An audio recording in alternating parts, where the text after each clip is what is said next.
Professor Peeta is a professor in civil engineering at Purdue University.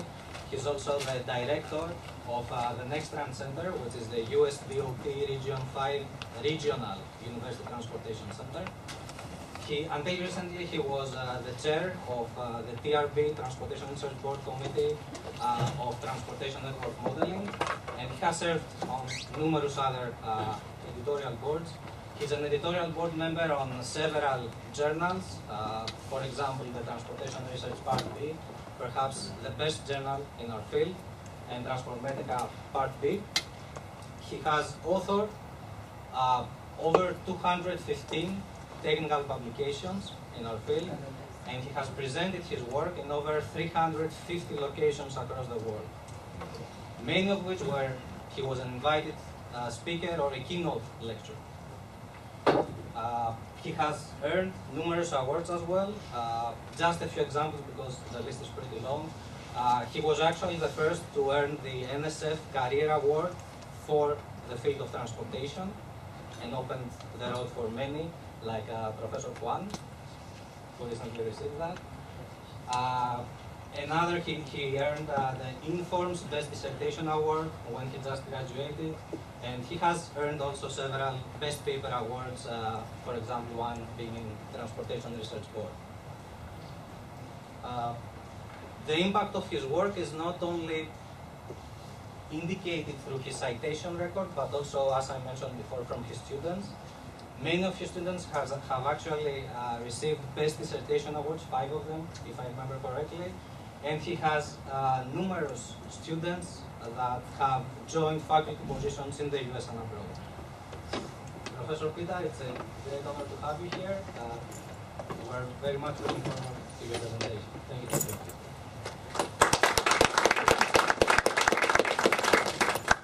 Thanks, Panos, for the kind words. You managed to embarrass me fully now. So, first I wanted to thank the University of Buffalo for inviting me here for a presentation, especially Panos has put a lot of effort into this. I wanted to thank him.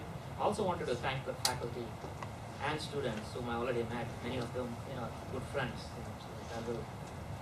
and I've had a very warm reception so far here, and it was nice interacting with all of you, those of you whom I met till now. And normally, now is the time for me, my job now is to put you to sleep, but with the amount of food I've eaten, today, I'm feeling sleepy, so it's your job to keep me awake. So I'm going to put it on you. So today's presentation is on graph-based modeling of information flow propagation and vehicle-to-vehicle communications. And this is work that has been based on interest that actually started about possibly about 8-9 years ago, but then got more formalized over the past 5 years or so. And as I'll be mentioning later, this also is part of the work of PhD work of one of my students who's going to finish his PhD in the next few months. So I'll start with V2V communications, the vehicle-to-vehicle communications, or V2V communications. Can be looked at from the perspective of the connected vehicle program, and this is a program that's being propagated by the US Department of Transportation, where vehicles have the ability to communicate amongst themselves and also with the infrastructure. So you have V2V and V2I, and that forms part of the connected vehicles program, which leads to information being one of the key leverage mechanisms by which decisions are made to enhance the performance of the transportation system in many dimensions, such as safety, performance, mobility, and many other elements such as operations and planning and design as well. So in V2V, the vehicle itself is a dynamic sensor, so it gathers data, it transmits data, and it also is an information user. What that means is it gathers data from other vehicles and can potentially use that information. So in that sense, the vehicles can communicate with each other, but there are also communication constraints that show up in this context, and these come from the network, the communications network domain, because this forms part of the dedicated short-range communication technology, which is used by the vehicles to communicate with each other. So communication range, interference, and bandwidth, I'll be briefly mentioning them later. They represent the constraints which can lead to barriers in terms of actually having the vehicles communicate with each other at a level that's desirable sometimes. Now, when we hear the term vehicle-to-vehicle communications, typically it's been in the context of looking at it from a safety perspective, and at least the US DOT, the primary perspective that has been brought to bear is one where vehicles can avoid crashes because they can communicate with each other when they come into the vicinity of each other, especially when right-of-ways are intersecting in many ways. However, the V2V communications that I'm looking at here is from the perspective of how information in terms of the experience of the vehicles themselves is being communicated or transmitted or exchanged among vehicles. And that is the basis for this presentation. So in that context, advanced traveler information systems, this is one of the technologies that's been identified since about 1988, starting with the intelligent vehicle highway systems, which now is intelligent transportation systems, the need to provide information to travelers. But at that point, the data was going to be very difficult to collect in the sense that there's a need to have onboard devices which would be particularly expensive. For example, the pricing that was done for an onboard computer was $3,000, and it was felt that it was not feasible. And Motorola, which was involved in the particular testbed project for that, the advanced project in Chicago, actually stepped back as part of that. The other thing was there was an expectation that there will be roadside units that need to be put into place so that vehicles can exchange and communicate information. And that was going to be very expensive too. And of course, the last 2 decades have been technology advances decades in many ways, and definitely so in terms of information and communication technologies, where we have Wi-Fi and cellular technologies, which in many ways reduce the price, the cost associated with some of these coming into the realm of reality. So in many ways, the objective here is how we can leverage ICT or information communication technologies. And in this context, the V2V communications allow us a data-rich travel environment. And the way that happens is information is exchanged between vehicles in the same way as when 2 aeroplanes pass each other, information is exchanged. In a similar manner, we have information that can be exchanged. And the question that we are looking at is whether with such information we can try to enhance the performance of the transportation system.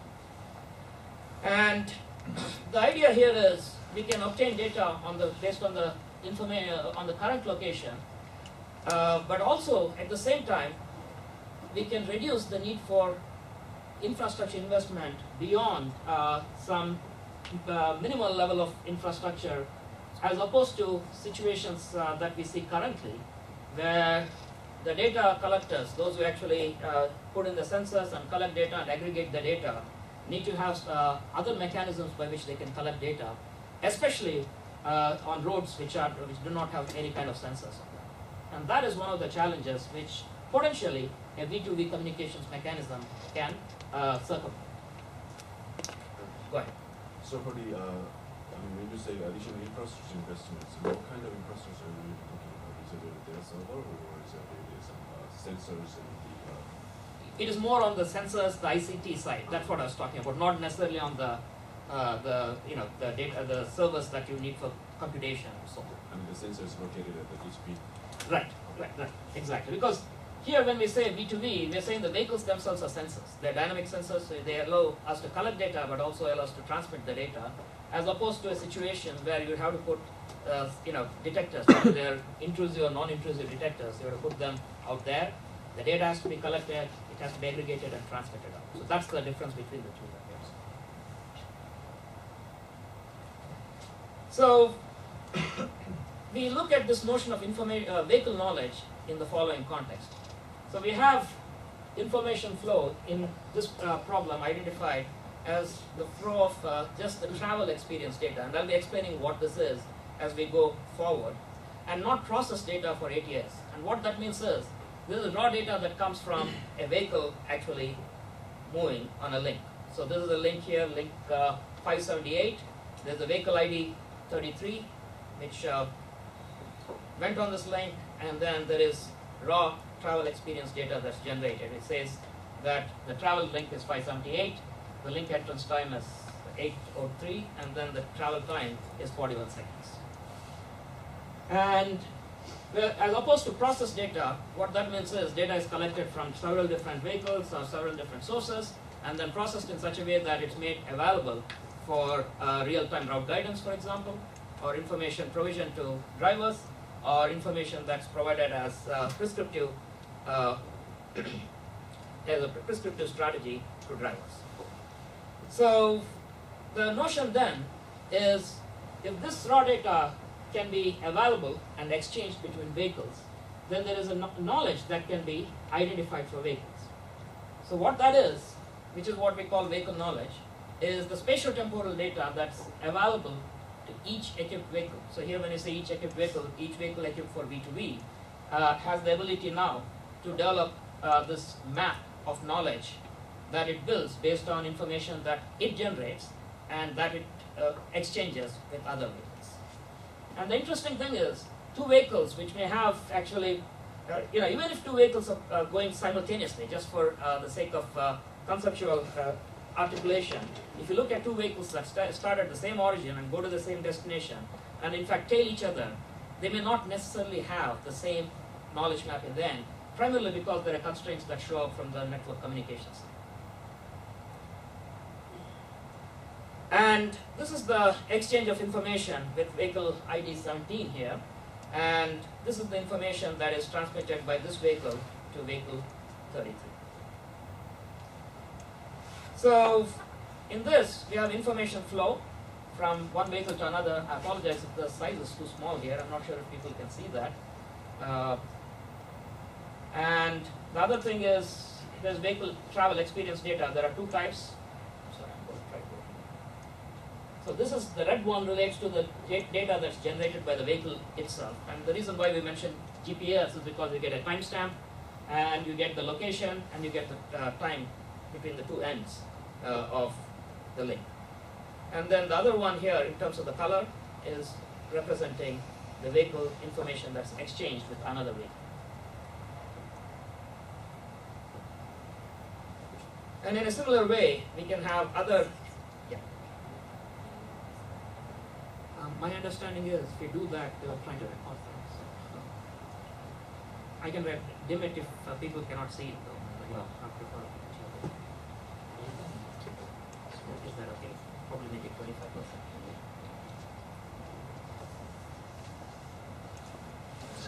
It's recording now.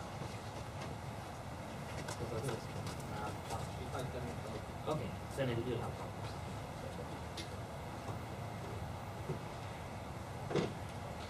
So this leads to the problem that we are looking at initially, and I'll put this problem also in the context of what we propose to do over a period of time.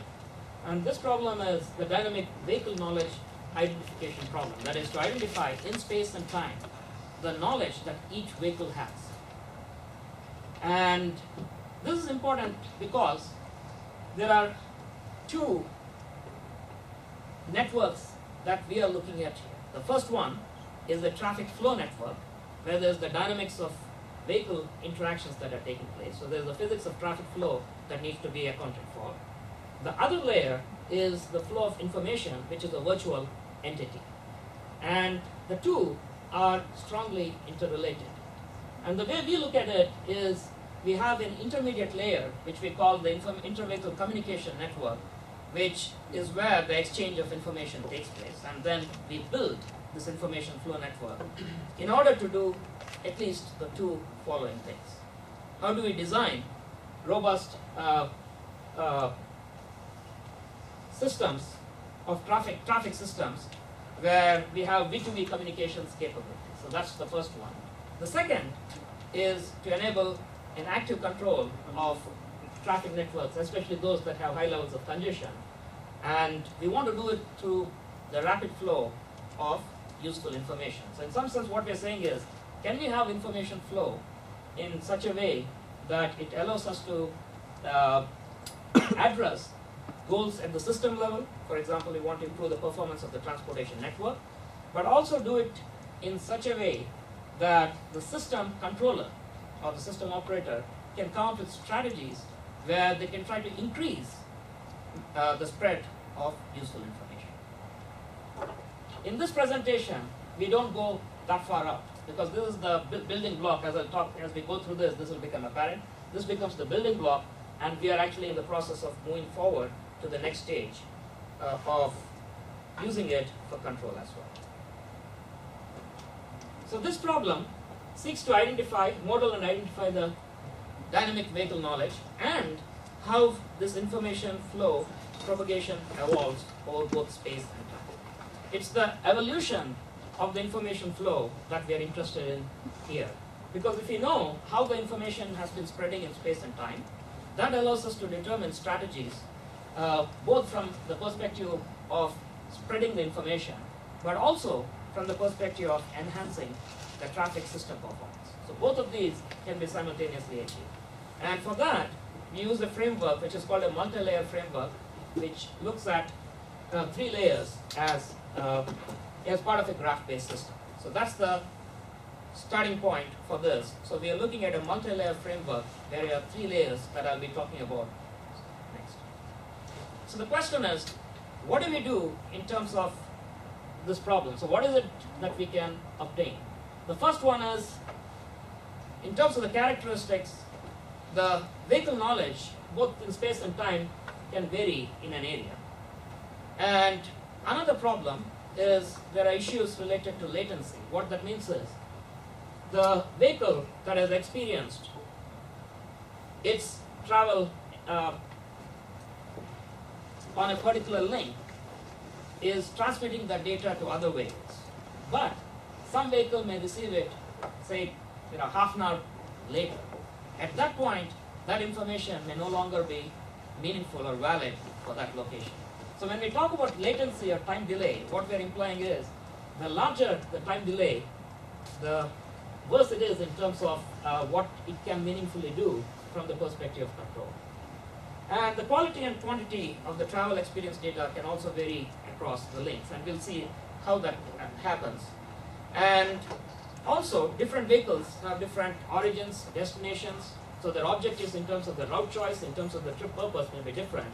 So the travel experience data that they receive may be having different value in terms of what it means for each of them, because their characteristics in terms of the travel may be different.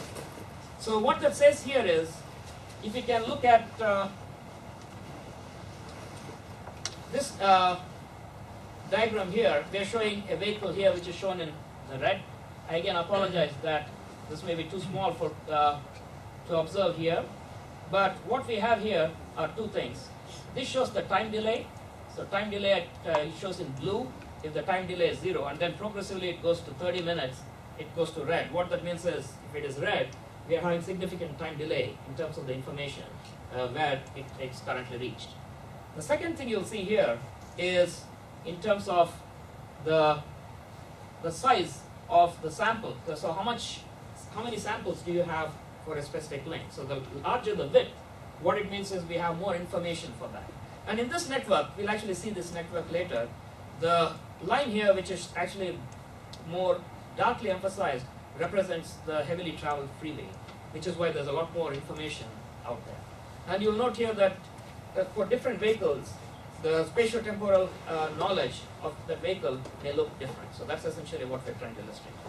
Yes. Are you assuming a certain percentage for market penetration, or are you doing it for general? Like, I mean, what is the percentage that was assumed for how many vehicles are communicating? Okay, so the mechanism that we talk about will be independent of that, but in terms of illustrating the performance, we'll actually show different market penetration. So I'll come to that later. So this is talking about a specific market penetration rate, and you'll see that under different market penetration rates you'll get different values. Yeah. Can you explain what causes information delay? What causes, oh, you're saying the time delay of information? Yes.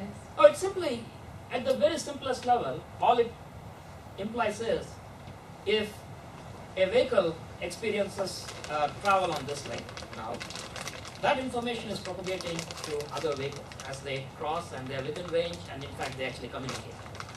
Now, these vehicles are traveling along the network, right? So by the time they reach some other vehicle, say 15 minutes later, they're still on the network. They reach a point where they communicate that information to another vehicle that already has a delay of 15 minutes. That's essentially what they mean by time delay or latency.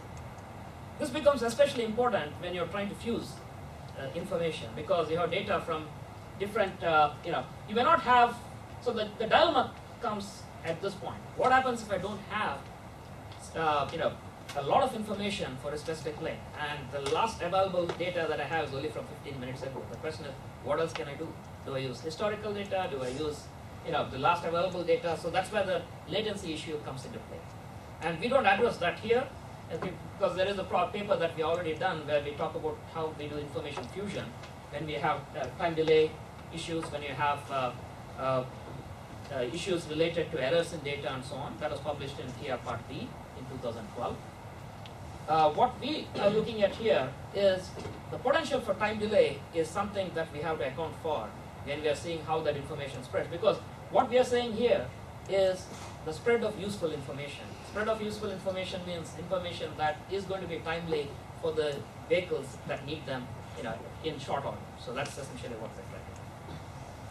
Does that answer the question? A follow-up question. So do you mean that the example you gave 15 minutes, do you mean I'm going to get there in 15 minutes, or it's like propagation time of the message is going to be? Okay, so what it means is this vehicle 15 minutes later is, so let's say that the vehicle was here at time 0. At time 15 minutes, it's out here. It's exchanging that experience that it had at time 0 with another vehicle at this point.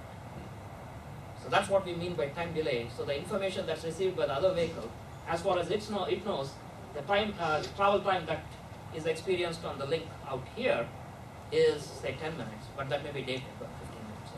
So the question is, as you go further out, especially when you have time-dependent conditions, if the conditions are varying with time, then latency becomes an issue in terms of volume. Okay, so you are saying you are kind of transmit the historical data, which can cause overflow in the network, or because you are kind of transmitting a lot of data. Yeah, and so the question is, you always put limits on that. How far out you do it, right? So in our experience, we do it as 30 minutes, but that's something it is determined by the specific network that you deal with, because it depends on the scale of the network, what is meaningful.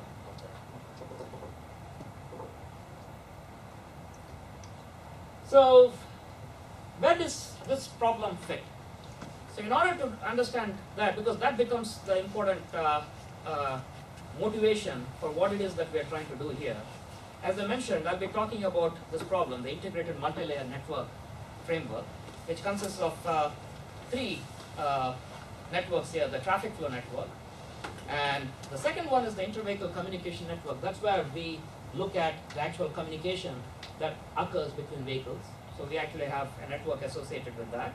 And then on the top, we have the information flow network, which is also, so that this network, the traffic flow network, is a real one, the other 2 are virtual networks. The top one actually has a 3-dimensional diagram here, and the way you can view it is, you have time layers. So at time 0, you have a layer, time 1, if you want to discretize time 2, you keep on doing. So that's how you build different layers here in this direction. So time 0, time 1, time 2, and keep going in time here. That's what happens in terms of how and when information is exchanged. So there's the location, the other is the time stamp at which the information gets transmitted. So this is how we start out with modeling this. Now once we have this network, we address this problem of identifying what would be the information that's available to each vehicle. And this is the problem that I'm going to talk about today. So I'll talk about how we model this, and then we address this problem here. But the question is, what does this help us with? So where it helps us is we can then use this for real-time route guidance, where based on the knowledge that's available to each vehicle, the traffic network state estimation for each equipped vehicle can be determined for each model, and based on that, the route choices for different vehicles can be determined, the equipped vehicles, and then based on what they do, the traffic flow network dynamics continue. So this is how the system evolves. So there is a control element here where we can propose beyond just providing this information, we can do control, and then choices are made by drivers, and that's how this can be driven. So in the real world context, when we look at it in terms of how we use this for V2V information based control, this is how we would do it. What we are focusing on today are these points. This is the part where we actually talk about them more. So what are the elements of this problem? There are three factors that are important here, and I'll be talking about them. The first one is the dynamics of traffic flow. So there are actual vehicles which are moving, and their movements are determined by the physics of the traffic flow. What that means is how much traffic is there, what are the speeds, then what are the other elements. For example, there are signals, there are spillbacks, queues, all of that. Those are the ones which determine how vehicles move both in space and time. Right? And then there is the inter-vehicle communication that depends on characteristics associated with the network communication elements. We'll talk about that once I get to that slide. And that together leads to dynamics of the information flow propagation. Based on how vehicles exchange information, vehicle knowledge is propagated through a network. And so in that sense, the dynamics of traffic flow is very strongly related to how the information flow propagates. But the information flow network is a virtual network. So it's just a flow of information that's taking place. And it's this knowledge evolution that we are trying to characterize here by understanding the dynamics of the information flow. Why is this useful? So there is no explicit modeling of dynamics in that sense of traffic flow. And if you look at the literature here, a lot of the focus that's been there has been in terms of looking at the interactions between the traffic flow and the inter-vehicle communication. What that means is, when do vehicles communicate? If so, what information is transferred? So typically the way this has been addressed in the field has been, in the literature, has been the following. There's a traffic flow simulator, there's a network communication simulator. So traffic flow simulators, people are familiar with them. Network communication simulators, some of you may already be working on them. NS2, QualNet, so there are different ones. So they use these and they combine them in the sense that the information exchange is determined by the integration of these two. And that's about it. So what happens is the information gets exchanged, but what we don't have is how that information is propagating. And we'll talk about why it's useful to know how the information propagates. That is, what information propagates, how does it propagate, and when does it propagate. So that's important for us to develop strategies that allow us to have a very efficient flow of useful information and thereby enhance the performance of the network. And as I'll talk later, it also then becomes a building block for graph-based methods which can be used in the context of V2V based systems. So the problem objectives are, how can we model this evolution? And then, as I mentioned just now, it is what, when, where information is generated. And we want to be able to represent the information through an integrated multi-layer framework. We'll talk about that. We want to track the spatio-temporal characteristics of the vehicle knowledge.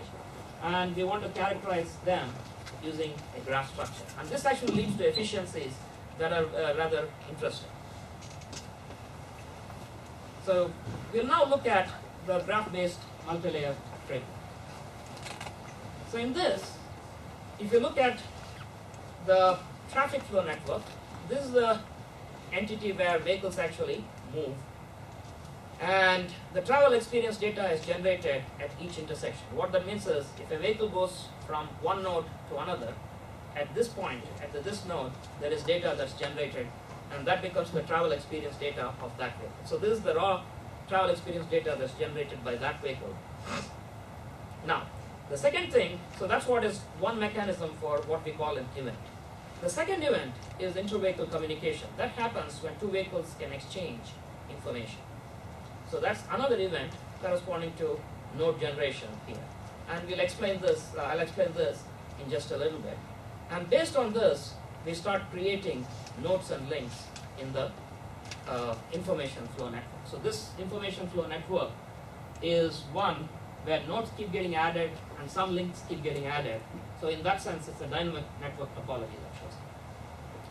Srini, sorry. So can you elaborate more? So in this upper network, what would the links represent and what would the nodes represent in this in the super network that you've built up there? Okay. I'll actually be going into very detailed representations of these, and then you'll understand, because there are the nodes. There are two types of nodes. One is called the TED node, the travel experience data. The other is called the VIC node, which is virtual inter-vehicle communication node. So that's one. And again, links are two types of links. Okay. And when I explain them, I think that will become clear. At this point, all I was trying to illustrate was the multi-layer framework. Why we are trying to integrate it as a multi-layer one, because that allows us to use a graph-based framework. That's the reason why we do it, and that's what is shown out here. The traffic flow, the inter-vehicle communication, and information flow represent the three elements of this integrated network. And we want to look at these interactions as being the factors that lead to the information flow. And I'll go to the, okay. What the B2B, the DVKI problem that I was talking about is, how do you identify at any node in space and any node at any particular time what information it has. So that's essentially the problem that we are trying to identify once we get this characterized. So we'll be spending quite a bit of time characterizing these layers out here and understanding that. So the information flow layer network, so this is the information flow layer network, it's a three-dimensional one here, is based on the other two layers, which are the traffic network and the inter-vehicle communication network. So that's the starting point. And once we have it identified as a graph structure, we can use a graph-based search algorithm. So that makes it very efficient to identify the vehicle knowledge of all vehicles in space and time. What that means is, at any point, if I want us to identify what is the knowledge of a specific vehicle, both in space or time, we can do that using this. A simulation-based approach will require a lot more, and a lot more complex computational mechanisms to do. So let's start with the first one. So this will start explaining the various nodes and so on. We'll start with the traffic network. That's the most intuitive one we have worked, and as you will see here, that's shown as GT as representing the traffic network. So in it, we have a set of nodes which correspond to the standard representation of nodes. Links, same thing, directed links which correspond to the physical roads on which vehicles move. And the dynamics of traffic flow are in the way we address the DVKI, that is dynamic vehicle knowledge identification problem, is we assume that these characteristics are available, such as what are the origins and destinations, what are the travel times experienced on the various links. Because once we know that, the question is we want to identify what information was generated, how was it communicated, which information was not communicated, and so on. And so this is what we try to do through this representation here. And the time-dependent locations of vehicles, they determine the travel experience data, and also they determine whether the inter-vehicle communication is feasible. I'll be coming to what that implies next. So if you look at it from a network perspective, node is just a standard node, and link the same thing for a traffic network. Now this is the next layer, which I mentioned was a virtual one, and this represents a network that we say GC, which is the inter-vehicle communication network. So GT, GC. In GC, we characterize the inter-vehicle communication events. So here, C represents a virtual communication node set. So this is what we'll be looking at in more detail. So this is the node set that we are talking about. M similarly is a communication link set. So the question is, what does this node mean? What does this link mean? So this is the new one, and this is what we'll be going into detail as we go from one slide to the next. Okay. Now, I had mentioned that this is where we factor in the characteristics that come from the communication network related constraints. So here communication range, 250 meters is what we take as the limit, but then we also test what happens when it goes, experiments to 500,000 meters and so on. Bandwidth is assumed as 2 megabits per second because this is the capacity, and typically what happens is under DSRC, the number of communications that take place. So if you're having one, if you're broadcasting information at the same time, it's difficult to receive information, or unless you have two different transponders in your vehicle that allow you to simultaneously send and receive data. And even there's a limit in terms of the capacity available to do so. So that's another, in addition to the communication range, which means once you go beyond a certain range, your ability to transmit that information decreases. The bandwidth represents the capacity, how much information can you push, and so sometimes the information is lost. Even though you push it out, it may be lost, and then it doesn't reach the other way. The third one is interference, and interference relates to what happens when several vehicles are trying to simultaneously communicate or exchange information. There's going to be loss of that, and that is illustrated by this. So there's information within range, but there's some other vehicle which can lead to interference out here, and there are standard ones. These come from the network communication domain, so we are borrowing this from the disciplinary expertise out there, and so there are certain factors that contribute to that: the signal power level, the ambient noise ratio, signal to interference. So these are the ones that are looked at in determining the interference. So there are at least 3 factors here which represent technical constraints in terms of whether the information gets communicated, and that is something that has to be factored when you look at the evolution or the spread of information. So here, we show here a pair of inter-vehicle communication nodes. So that's this, and then the inter-vehicle communication. Oops, there's something showing there. I'm sorry. Okay, there we go. There's the inter-vehicle communication link at the bottom. So that's nothing but this one here. Okay. So let's go to the next one. Can I ask you? Yeah, sure. So in the second layer of the network, does the node mean each vehicle itself or something different? It means something different. So I have to go to a substantial level of detail to explain that. That's what leads to the graph-based modeling approach. And once, that's the same question that Adil had asked. So we are coming to that. I'm at this point just defining each of these layers. Then we have to go into detail as to how each of them is represented and what they represent. And then it allows us to determine how we come up with the information flow. There's no control on which information to exchange. No, there is no control, because if there's complete freedom. The only thing that represents constraints are these constraints. The second level is the nodes are the different vehicles. No, that's what I'm saying. They're not. That was the question that I was just asked, actually. So. My question is like the second level, that it shows the inter-vehicular communication, and so that should be generated at every time instant because it's going to change. Vehicles are moving their communication. It's not necessarily generated at every time instant. It's generated at every instant there's an exchange. So I'm just showing this as one example of what this entails. They can have multiple of these, if that's what I'm implying. Absolutely. But it really depends on what's there in the traffic flow.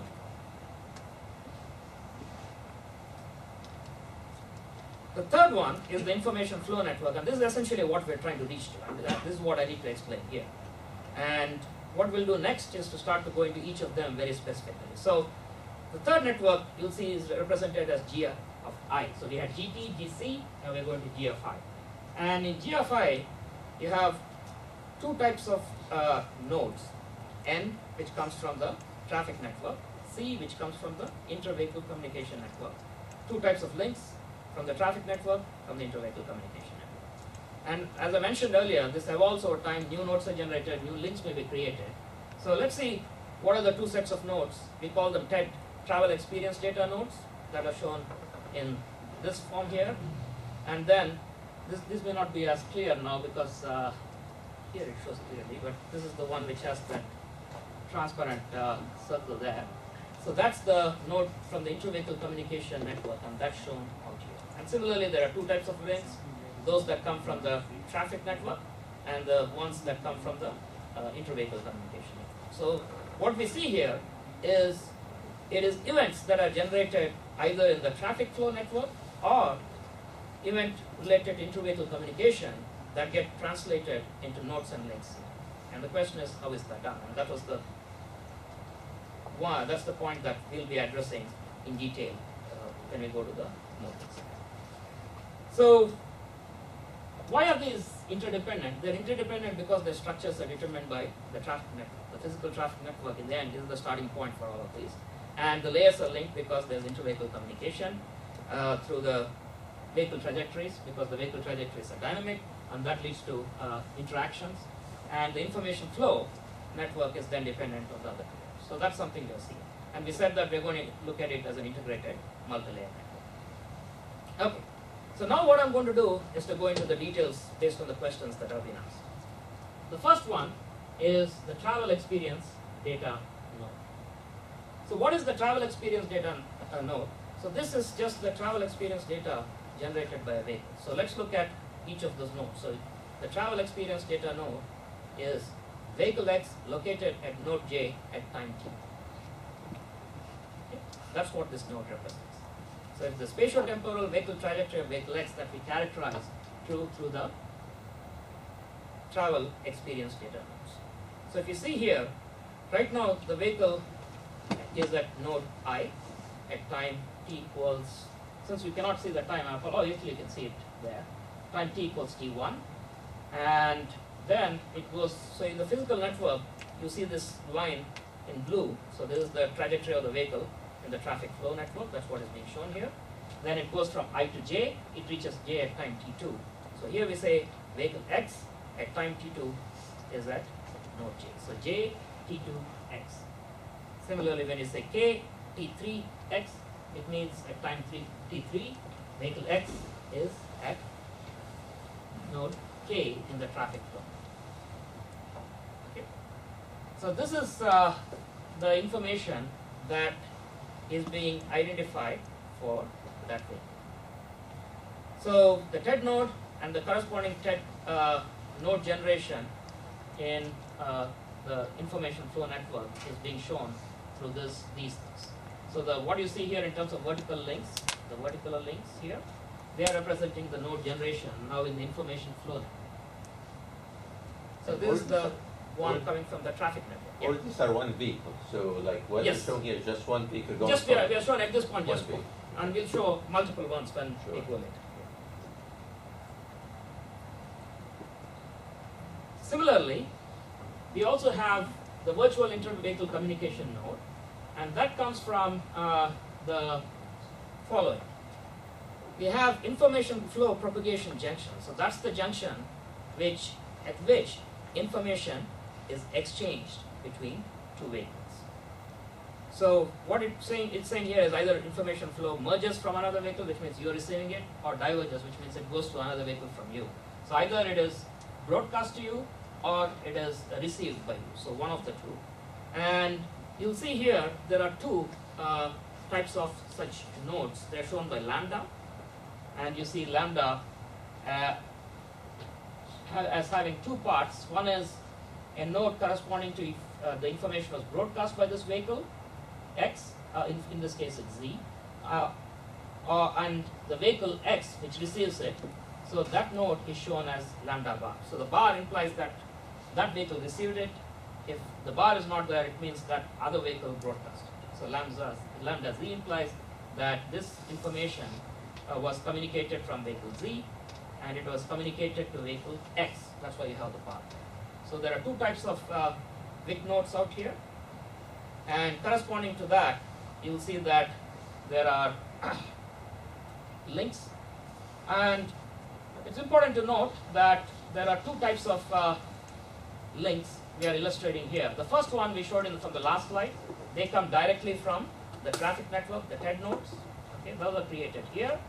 And the second one is based on inter-vehicle communication, and they are shown in the red dotted ones here, and they are created in the following. We have not yet explained how it's moving in this manner, so I haven't yet combined all of it. At this point, I'm just illustrating what a TED node is and what a VIC node is. Okay. then we need to look at the links that will illustrate for us how information flow is being propagated. So the T-links are associated with the trajectory of the vehicle. So that this vehicle, we saw this vehicle previously, vehicle X at I, J, and then vehicle at K. So we then have it at L, so you can see the vehicle going from to different locations. And so what we see here in red is what we call the T-link, which is associated from the traffic network. So it represents the spatio-temporal dynamics associated with the travel experience data generation. So what this is saying is this information is then flowing from this to this and from here to here. We haven't yet explained how the connection occurs, and that will come next. But essentially what it is a T-link can link two nodes which are TED nodes, or a TED node and a VIC node, or a VIC node and a TED node, or two VIC nodes. Okay. So it can do any of these connections out here. And corresponding to that, the only other thing we have left here are these dark black ones, which come from the inter-vehicle communication, and that's the next one. This is just showing the same thing, in mathematics. So I-links are associated with actual inter-vehicle communication. So how that communication is taking place through the inter-vehicle communication process. So the I-link is actually showing which vehicle is transmitting, which vehicle is receiving. Okay? So this vehicle is transmitting, this is receiving. So at this point, this vehicle here has information based on all of this experience. All of this is now transmitted to this vehicle. So we have now created a structure, all of which form part of the information flow network, which consists of two types of nodes, the TED node and VIC node, and the T-link and the I-link. At this point, we have completed the creation of the graph structure, and we'll see how then we have the information that we need. So we'll actually see through graphical representation how that happens. So what we see here is the graph structure that has been created for this. And what does that lead to? It maps the node and link representation of what, where, and when information was generated, and how it propagates. That's what the information flow network is showing us at this point. And why is it useful? Because it can allow us to determine the vehicle's time-dependent travel experience data, but also what information is also exchanged based on other vehicles.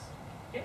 So determining the TED nodes that are connected to a specific node provides understanding of the characteristics of information flow propagation and also the vehicle knowledge that we need. And we'll actually go into details of how that's done.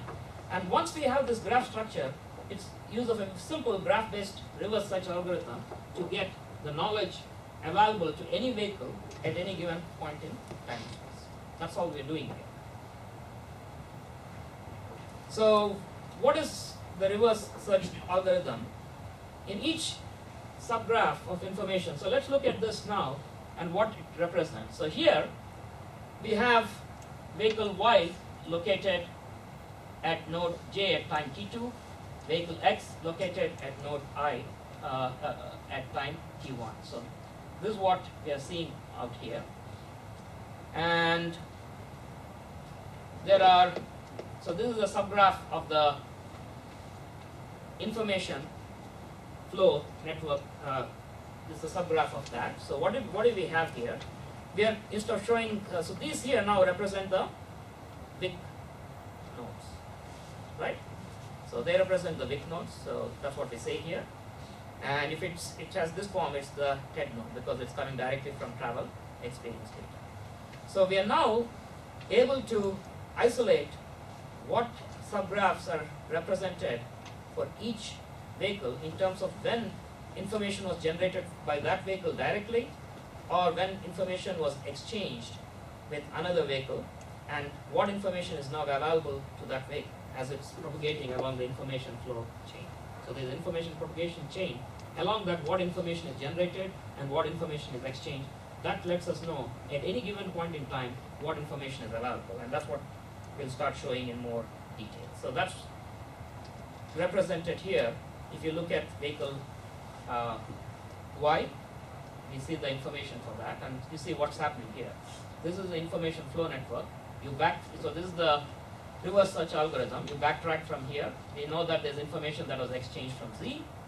There was information that was generated by experience of Y itself. Okay, and that's shown in this shaded subgraph. Okay, so this is the reverse search algorithm, and you can do this for any. So this is showing it for X. How X and for X you see that it interacts with Y, but there is information from Z that's passed on to Y that reaches X, and then X also interacts with W. So you actually see there is some part that's submerged here that you cannot see, but X also has this part out here. Okay, so that's what is being shown here. If you backtrack, you create all of this. So by coming up with a graph-based model, what we are able to do is to use a simple reverse search algorithm to come up with the information available to any vehicle at any point in time or space. Now if you use a simulation-based approach, so we'll now see what happens, why this is useful to do compared to a simulation-based approach. In a simulation-based approach, what happens is the vehicle's onboard memory copies the travel experience data from one vehicle to another. So how is that done? It's done in the following way. So in both, now we are comparing the two approaches here, the simulation-based approach, the graph one. So here, the vehicles have just traveled. This is vehicle X, vehicle Y, vehicle W, and vehicle Z.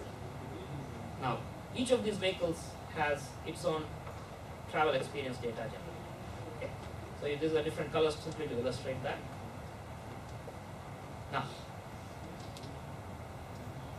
whereas in the graph-based framework that we just talked about, we are creating the TED nodes here.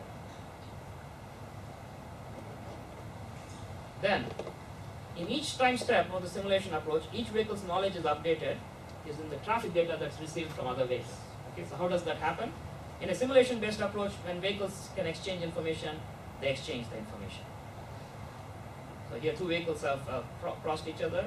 So information, inter-vehicle communication is performed here. So in this just illustrates that there is inter-vehicle communication, and then information is exchanged at different points. So what happens is, in a simulation-based approach, the information is simply transferred. What we don't have is when that's transferring such transfers keep occurring, what is the original source? Which vehicle actually transmitted this to the other vehicle? That gets lost in this approach. And that's what we need if you want to come up with nuanced strategies for having efficient information flow. Whereas, as we already discussed, in our approach we create the links now, and we have the VIC nodes, and then we create the graph-based network that allows us to determine. The second point is, it's not only a graph-based structure that we exploit for the multi-layer framework, there's also something known as a graph database itself. That is, the database itself has a graph structure. We have different types of databases that we have looked at, queue structure, DQ, DQ structure. There are multiple types of list structures, but there's a graph database structure itself that directly is synergistic with the approach that we are using. So in a graph database structure, the data is stored as a graph. That's the advantage of it, because it becomes very efficient when we are trying to use it when you're trying to use it in the computational side. It starts showing efficiencies. So a single graph data structure is used, and that's what we saw in the previous slide when we had different colored ones. We just need to look at the localized subgraph, whereas here that's not the case. Each one keeps on storing as and when it gets information that keeps expanding. So you can see memory-wise, it scales substantially there. And why is it efficient? And that's what I was just mentioning. In a simulation-based approach, what happens is, in order to know what is the updated information, the knowledge of each vehicle, you have to be able to have the updating of all the vehicles. Unless you update all the vehicles in terms of what knowledge they have, you won't know which vehicle has what information. right? Because you need to know what information is exchanged at what point. All that has to be updated. Till you finish the last such exchange, you want to know which vehicle has what information, right? Whereas here, you can look at it at any point in time, and you can actually use the reverse search algorithm to get the information. So the search time is proportional only to the size of the subgraph. So that's why, in terms of, if you look at it for the memory usage, for the graph-based structure, we have it different. So here you can see here, the same information is stored for different vehicles, but what we don't know is which vehicle actually did the transmitting. Here we directly use the graph structure for different, so X is in, then this is vehicle W, we'll see its, and then similarly vehicle Y. So we have 4 localized subgraphs, we have the information that we need at that point. So in terms of spatio-temporal tracking characteristic, so the key point is, the approach we talked about, the graph-based approach, allows us retrospective capabilities. It allows us to track. It allows us to see how information evolves. And if you know that, if you have that ability, we can start designing more nuanced algorithms or more sophisticated algorithms. When I say sophisticated, I simply imply that this is based on knowing what happened in the network. Okay. And this can be used to generate an understanding of how events take place in the traffic network and the inter-vehicle communication network, and how they lead to information flow propagation in that system. And we can also model the evolution of the vehicle knowledge. So if you compare it, the traffic flow network has the trajectory of vehicles, the TED nodes, and vehicle trajectory data. That's the simulation approach. Inter-vehicle communication, the event of inter-vehicle communication is represented by big nodes. Here again, you have to have communication events data when they communicated in the simulation-based approach. The second point is the propagation chain. In the graph-based approach, you just use the shortest path algorithm from any point in time to backtrack and get that, whereas here you have to memorize the propagation chain. This is what is important. If you use a simulation-based approach, you have to memorize at every point, what was exchanged and how it was exchanged, and then link it back to the vehicles themselves in space and time. The information flow network, so the graph, so DVKI problem, this is where we start understanding how the information was propagated, whereas here we see it at the end. What that means is after all vehicles, at the end of the simulation time, after all vehicles are looked at, then we have this information. The information flow propagation, the forward search at any point in time can provide us how the information propagated in time. And then here you have to search the information from vehicle storage locations, so you keep tracking it. And it's a complex thing. So this is what we show here. In the simulation approach, there's a limited retrospective tracking capability. Which vehicle contributed to propagating the travel experience data Z1? Because they show up here, that shows up here, that shows up here. So if you want to understand how we got Z1 in X, we won't be able to identify that just from the storage. That's the point we're trying to make. And that's what happens in the simulation. It actually comes like this, and then we go here. Whereas out here, it becomes a straight computation. So in the simulation, that's what is happening. Whereas here, it's a simple forward propagation to see how the information went from Z to X. Yeah. How do you compare the volume of the data that each vehicle should store? The volume of data in which one? Here in the graph approach, we don't use that, right? Because it's based on creating the information flow network.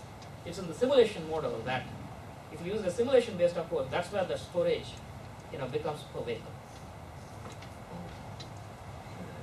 The graph that is created in that area, graph-based approach. So is it stored somewhere, or? It depends on, if you need that information, we just pull it out by using, either depending on what we want, it's either reverse search or the forward, movement. So it's based on when we need, what we need. So if you want, so for example, what we are saying here is, we want this particular information is not propagating very well, because from this region, the information is not propagating very well to this region. How do we do that? Then we need to know how or what information was propagating.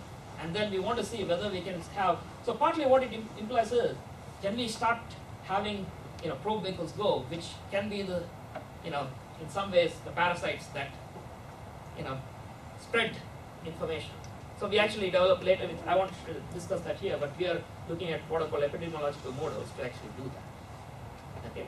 So here what we are saying is simply that we have that information by looking at this when we need it. We don't need to do any storing, whereas we store that, out here we have to look at it for each vehicle and then try to back it. I mean, the graph structure itself should be stored as It's a graph database, that's what I say. graph data. Yeah, there's a database called a graph. There's a graph database, just like Is it a center? it's a graph database. There's something called a graph database. It's stored as a graph. It's, a graph structure. That's how it's stored. It's a so it's not very common. I'm sorry. Is it stored in each vehicle or is it stored in somewhere in this central server? Oh, this is not related to a specific vehicle, right? That's what I was trying to say here. We are trying to understand the evolution, how the information spread in the network. So we are looking at a network level event. We are trying to understand at a network level what happened. We are no longer looking at the individual vehicles, right? I see. So in this case, your graph, let's say you have this different moments of graph samples, right? You have many of them. You cannot store them. So each graph represents what's going on in the network for each time moment. So how you define this graph unit? How do you define? So graph, when we have a graph database, it's like a, you can look at it as a tree structure type of structure. That's how it's stored. That's how it's stored. But this structure always change, let's say, with respect to time, right? When we create, and also with respect to the. But what I'm saying here is once I create the information flow network, the nodes keep getting added, and some links keep getting added. That's it. Okay. So the link is. So what you're saying, time, I understand. Vehicle. Yeah. Okay. What's happening is in the intermediate layer, which is the information.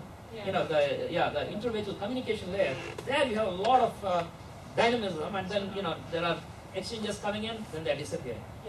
That's not what we're looking. We're looking only at the top layer. I see. Okay. I do have a related question actually. You said at the beginning, essentially this top layer network, has multiple layers, right? For each time instance, you have one. You can view it that way, because it's a three-dimensional one. What I was saying was, the way you can view it is that there are, but when you store it as a graph. But the problem is that, when you, how do you define the time? For example, in your example, you showed the T1 at this location, T2 at that location. When you have two vehicles, they don't have to appear at exactly the same time at at an intersection for them to communicate with each other, right? The only important thing, maybe as you said, the interference, the distance.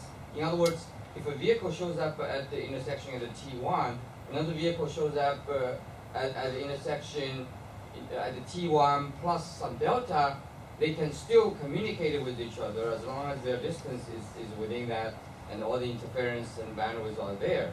So it's hard for, I guess, for me to imagine how you decide the time. Do I choose T1? Do I choose T1 plus delta? Do I choose something in between? It becomes a sort of a continuous thing. How do you discretize, I guess, this time domain? When you try to derive this graph, basically. Okay. So the question is, so what happens is, when we have the constraints associated with the inter-vehicle communication, as we look at vehicles as they pass each other or whenever, so when they pass, it doesn't have to be close to each other. I agree. That's completely true.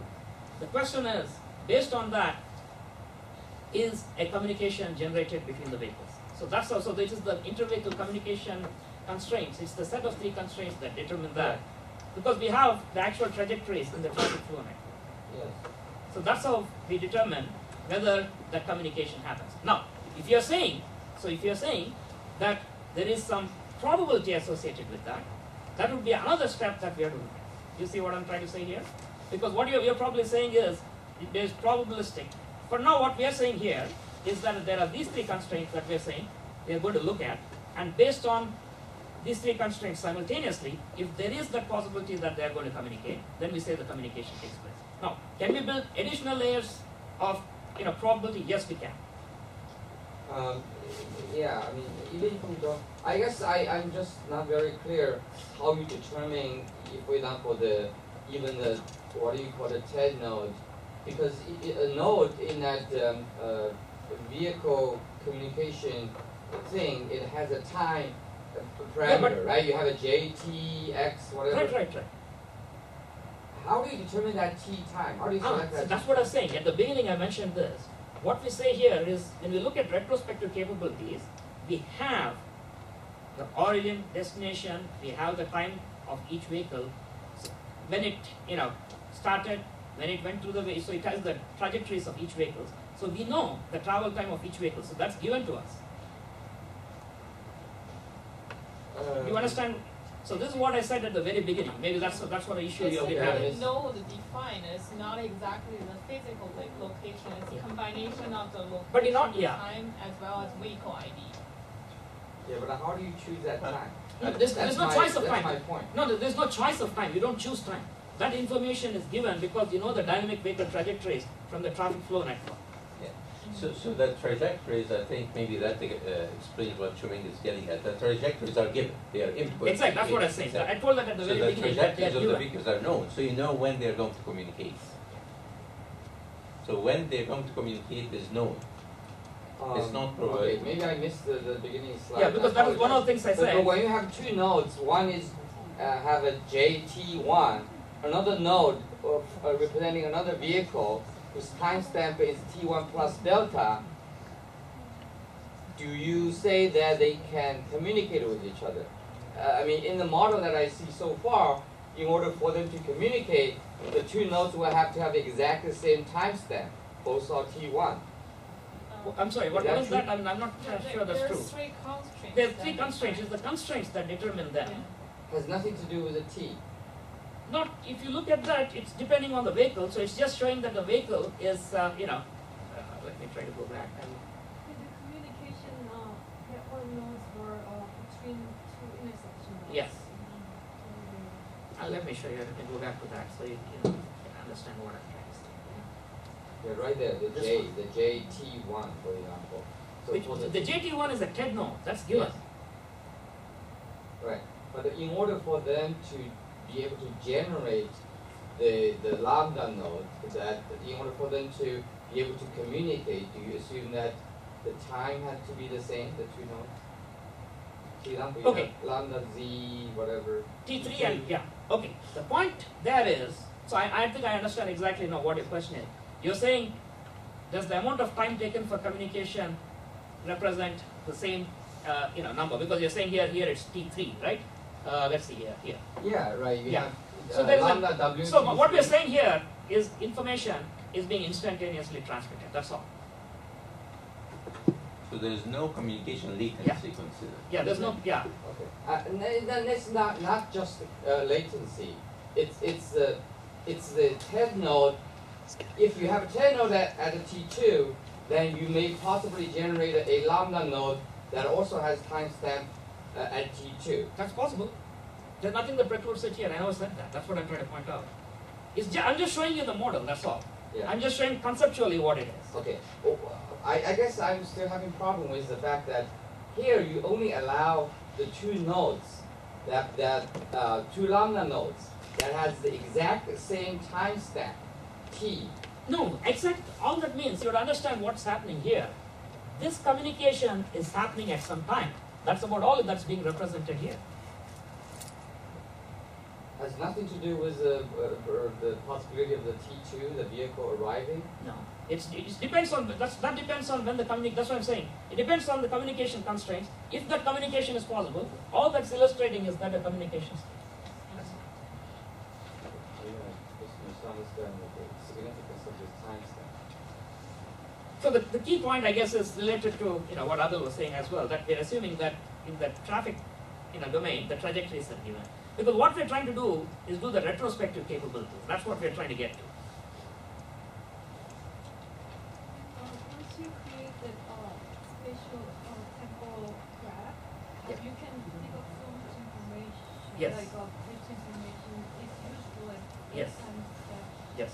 do a lot of Yeah, so that's the idea is, our hope is we can use this now to identify what information we want to transmit to where, because we may feel just because information is obtained by vehicle doesn't make it useful for that vehicle. That's one of the challenges we have. Now, I haven't even got to another point that is very interesting. If you look at it purely from the perspective of control, in the real world, if you have multiple B2B vehicles creating their information maps, if they're creating them, and using that, if they're making their decisions, it can lead to very poor performance for the network. Why? Because they're uncoordinated. Typically, when it's centralized, there's coordination that shows up. So in reality, what happens is, it will be some combination of leveraging this information with some centralized guidance that comes. And so that's the final goal of the research that we are doing here. But I'm just going step by step, because we want to first identify, can we start looking at strategies that allow us to, or mechanisms by which we can come up with information that needs to spread and how it needs to spread. And for that, we need to know the specific details. Okay. So that's this again is saying the same thing that I talked, because I have some more slides. I may show you some results. And I know it's getting close to 5 o'clock. I know there are questions that are there. I'll just go to this is saying the same thing that we actually discussed. There's nothing. I was just going to elaborate on specific elements there, but yeah. I'll go to some of the experiments here, because we have just a few minutes left. So the study network we looked at to do the analysis, as I mentioned, we saw that at the very beginning. This is northern Indiana. This is right here is the Illinois border, and here is where we have Chicago. So I'm just going to this is I-90. There's I-80-94, which is called the Bowman Expressway. There's I-65, which comes from Lafayette all the way here. And so this is 197 nodes, 460 links or something of that sort. And the idea is we are looking at what happens when you have different demand levels. And you see the characteristics of demand here. At low demand, the speed, and what happens when you have high demand. And then otherly we're asking about market penetration rate. So this is where we're bringing it in. We're looking at the effect of that, what that can do out here. So what is it that we want to look at? We are trying to look at the performance of the two approaches, the graph and the simulation-based approach, but we also are trying to look at how the intervehicle communication constraints affect the communication effectiveness itself. In that context, we use communications range here. Interference rate comes from the formula, and then the bandwidth is 2 megabits per second. So, and for the physical traffic network, we use a simulator, DynaSmart P. This is one of the simulators that's out there to represent the traffic flow dynamics for both the cases. That is, when we are talking about the simulation-based approach and the graph-based approach. So in both approaches, we use that to come up with this. So let's look at inter-vehicle communication effectiveness. So here, what we look at is the number of inter-vehicle communication successes and the probability of success. So if they're able to communicate or not. Here, you will see scenarios. L means low demand. And here the market penetration rate, 1, 5, 10, 20. Similarly, medium. And you'll note that when you have a lower range, the success is higher, and then you'll have more success as you go into high demand, high penetration rate, because the ability to exchange increases substantially. So that's shown. In terms of success probability, the success probability starts decreasing, because what happens is with interference, we start seeing reduction in the effectiveness, and that starts showing here. And when you go to 500 and 1000, what happens is your range has increased, and so the ability to exchange the information reduces. And so as you go further out, and so the probability of success reduces as you go in this direction. That's by the time you get to 1000, you're going much further out. So along with interference, along with the bandwidth and the range, you start seeing reduction in the communication. So that's what is summarized here. So inter-vehicle communication failure may happen due to interference constraints. Broad communication range leads to higher, so which is higher range leads to higher likelihood of communication and then lower demand. and market penetration rate. But under higher demand and market penetration rate, interference is the issue. So that's what it's saying.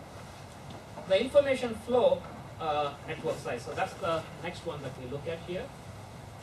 So here, again, if you look at the y-axis, it's the same thing: low, medium, high demand, 1, 5, 10, and 20.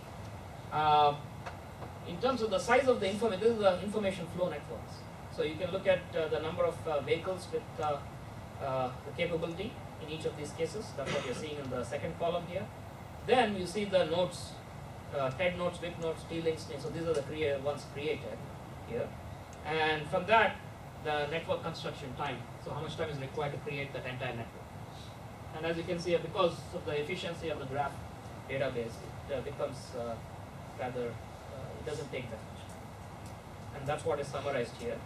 The time to construct information flow network is based on generating the node link. So the amount of time is based on how fast we generate the node link equivalency matrix. Then the performance evaluation, memory usage to update vehicle knowledge.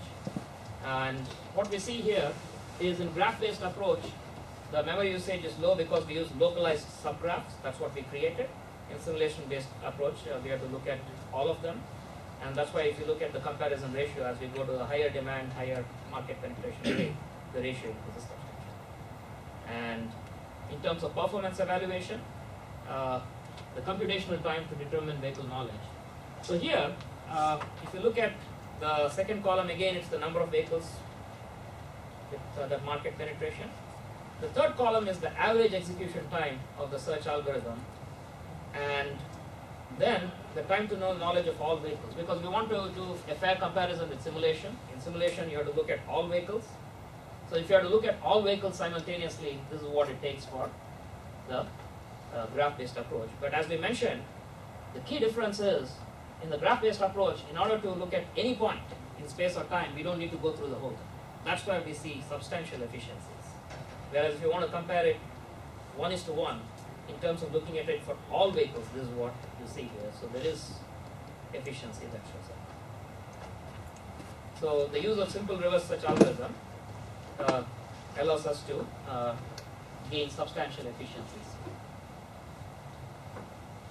So the key insights that we get is that the graph-based approach can allow us to identify vehicle knowledge in space and time by searching nodes. The simulation approach needs to know all vehicles' information by the time we get there. And what is the importance of this study? It allows us to have a detailed understanding of the information flow in terms of the dynamics. It allows us to better design robust architectures for traffic systems. Similarly, as I mentioned, control strategies. But it also represents the basic building block, because at the beginning I showed the framework. Where does this goes next? It goes to creating the loop, where we actually look at the traffic route guidance algorithms, and from there, what do individual vehicles do, and then based on that, that goes to the traffic network. Then we use it for the next stage. And then the need to understand the evolution of vehicle knowledge with space and time is a key element. And here the graph-based network provides key capabilities. I talked about the integrated network. The key point being, the graph-based methods are efficient and allow us to come up with efficient solutions. They provide us with spatiotemporal tracking capabilities, but they also provide us with memory and computational efficiency. And in terms of, and we have talked about this, I'll just go to the future work for a few seconds here. So what are we planning to do? So development of an efficient graph structure. When here, we are now trying to further leverage the properties of graph structure in terms of trying to see whether we can enhance it further. That's one direction. Another is a framework, which is analytical framework to model the V2V based communication traffic system. What that means is, we're not, rather than just looking at the dynamic vehicle knowledge information identification problem, we're trying to go through the whole loop, where we use it for route guidance and then bring it back to the traffic network. In order to do that, we are actually looking at using a graph-based self-transmission model that we actually had, I developed with another student previously, and we are trying to link it to that. And also understand feasibility and effectiveness in the context of V2V communication systems. I also mentioned that one of the ongoing works is creating this hybrid mechanism, because if we just use vehicles V2V communication, where vehicles just communicate with each other and make decisions, it can get really bad. So we are looking at how we can look at it by having also some centralized coordination at some level or information that allows some system level control. And I also wanted to give credit to doctoral student whom I'm advising, Young Hoon Kim, and he'll be graduating in the next few months. And this is based on his research. And I know I didn't leave much time for questions, but I thought I had some questions, so that was good. So sorry. Can you go back to the slide that shows the impact of the different communication range on the success ratio? The 250 meter, 500 meter. Yeah, it's right here. Yeah, good. First of all, what is the demand again? I forgot. Oh, you mean demand means what? Low, medium. Okay, I showed this here. This is demand. So demand means the number of vehicles in the network, and the low demand. So there are different levels of demand in the traffic network. The number of vehicles. Yes, exactly. Okay, but you assume that the vehicle will communicate whenever possible, right? So they will communicate whenever they are. But there's also a market penetration rate with this. Oh right? yeah. There's the vehicle equipped. Yes. Okay, but whenever they have a chance, they will communicate. Yes. Okay. All right. All right. So what are the conclusions then? Again, so are you? These are the conclusions related to that. You're assuming that so have a longer. Okay. Can you go back to that the table again? Yeah. This is summarizing what the table is saying. But okay. Yeah. If you want to look at that, go ahead. Well, you have a longer communication range. So when you go further out, It's the actually likelihood worse. of it becomes worse. It should become worse, right? Because the likelihood of actually having a success is reduced as you go further out in range. Well, it's sort of counterintuitive because you do want the radio have a stronger radio capability in the sense I mean you would think that being able to communicate. But what happens is yeah. you will also have interference, substantially more interference. Yeah. Right.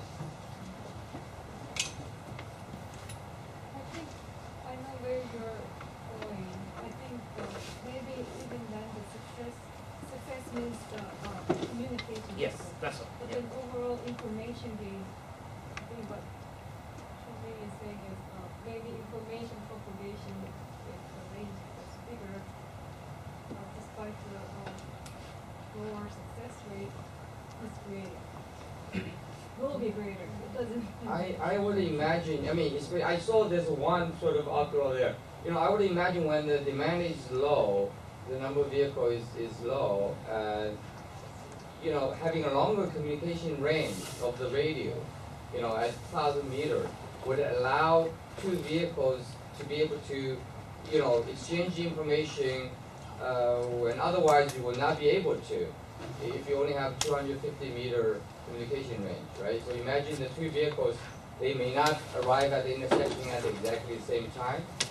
So, you know, there are inner vehicle distances, you know, quite long.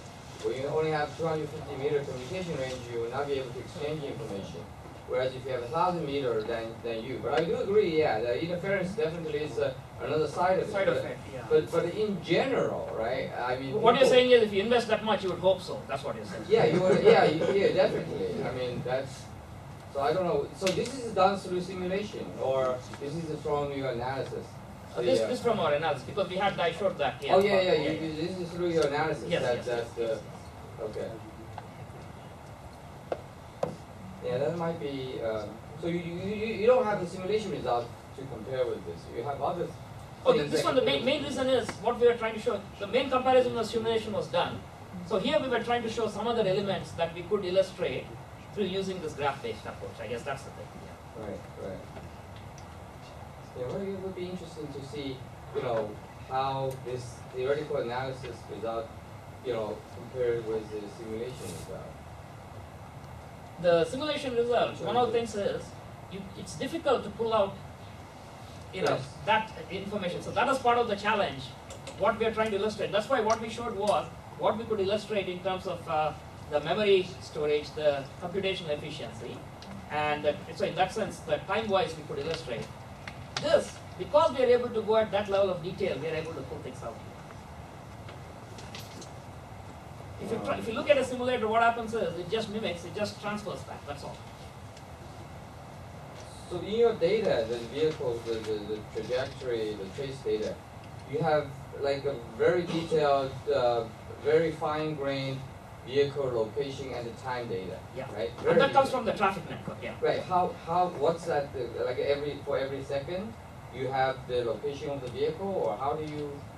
What data do you have? I'm sorry, I missed the first. It may be, I'm not sure. So I had to go and I have to check with the student. It may be 6 seconds, maybe, because it depends on how we did the simulation. We use smart for generating the trajectories. Right. So it may be maybe 6 seconds versus standard steps, right? The reason it's important, I think, is it still goes back to my earlier question. Depending on the two vehicles, exact, where they are at what time.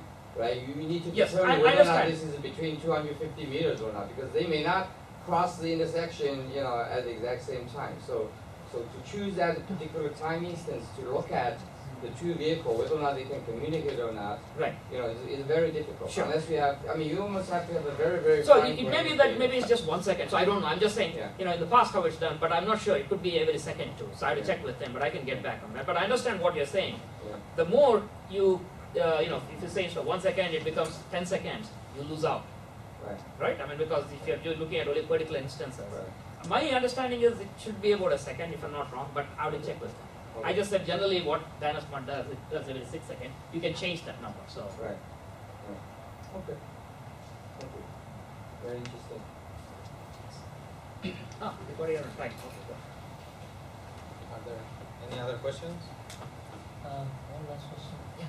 So in the information flow network you're creating, it's for all the information that the four vehicles are getting. Right? So let's say there is a vehicle 1, it has data D1, it goes to vehicle V2, it transmits data D2, V3 transmits data D3. But let's say that D1 data initially received, it's time dependent data, and it's already there in the graph. But are you editing the graph? Like, are you removing some of the unwanted data, or it stays there? Because after a certain point of time, it will still be computational expense. Yeah, and that is, at this point, we are using only raw data. So what you're trying to say is, if you have data for the same link from different time points, right? Yeah. So that becomes an issue of how the information is fused, also at some point. Okay? So for now, all we're saying is the raw data that's transmitted. But you're right. There's only a limited amount of data that's stored. So if it's beyond 30 minutes, we throw out any data that's available. So every 30 minutes you update the entire graph? Not every 30 minutes, because different vehicles travel at different times. We just do it by the vehicle. And in terms of if the data they have in that vehicle knowledge map is beyond 30 minutes, any data that's beyond that will get thrown.